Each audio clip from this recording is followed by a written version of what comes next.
Hi friends, இன்றைக்கி நம்ம கிச்சனில் மட்டன் உப்பு கறி எப்படி செய்யலான்னு பார்க்கலாமா?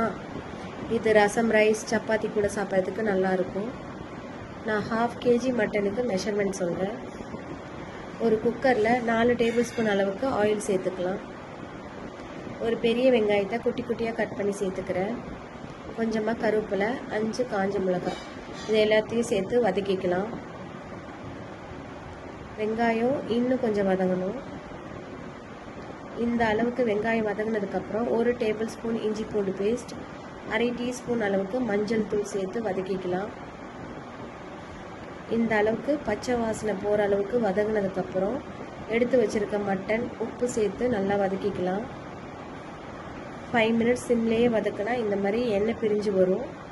அந்த ஸ்டேஜில் ஒரு வெங்காயத்தை இந்த மாதிரி கட் பண்ணி சேர்த்துக்கிறேன். இந்த மாதிரி சேர்க்கையில் கொஞ்சம் ஜூஸியாக இருக்கும். 1/2 கிளாஸ் அளவுக்கு தண்ணி சேர்த்து குக்கரை க்ளோஸ் பண்ணிக்கலாம்.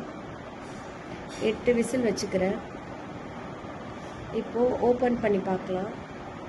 மட்டன் நல்லா வெந்துருச்சு. இன்னும் கொஞ்சம் நேரம் சிம்லேயே வச்சு சுருளை வேக வச்சுக்கலாம். ஃபைனலாக பெப்பர் சேர்த்து இறக்குனா நம்மளோட மட்டன் உப்பு கறி ரெடி ஆயிரும். சாப்பிட்டு என்ஜாய் பண்ணலாம். இந்த வீடியோ உங்களுக்கு பிடிச்சிருந்தா லைக் பண்ணுங்க, ஷேர் பண்ணுங்க, மறக்காம சப்ஸ்கிரைப் பண்ணுங்க.